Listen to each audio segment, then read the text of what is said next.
মধ্যপ্রাচ্যে নতুন করে উত্তেজনা বাড়ছে। কৌশলগতভাবে গুরুত্বপূর্ণ হরমুজ প্রণালী ঘিরে নতুন পরিকল্পনার ইঙ্গিত দিয়েছে ইরান। চীনা মুদ্রা ইউয়ানে লেনদেন করা কিছু তেলবাহী জাহাজকে হরমুজ প্রণালী দিয়ে চলাচলের অনুমতি দিতে পারে ইরান।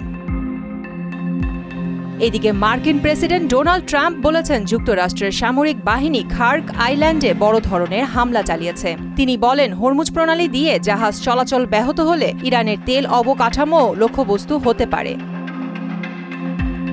শনিবার ভোরে সামাজিক মাধ্যমে ট্রাম্প বলেন,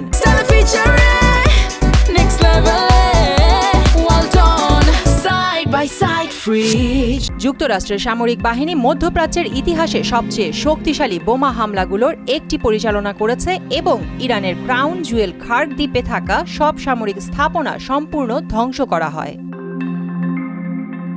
সংবাদ মাধ্যম আল জাজিরা জানায়, মধ্যপ্রাচ্যে উত্তেজনা বাড়ায় প্রায় ২২০০ মার্কিন মেরিন সেনা মোতায়েনের পরিকল্পনা করেছে ওয়াশিংটন। জাপানের ওকিনাওয়াতে থাকা মার্কিন মেরিন কোর থেকে এই সেনাদের এনে মধ্যপ্রাচ্যে অবস্থানরত ৩টি যুদ্ধজাহাজে মোতায়েন করা হবে।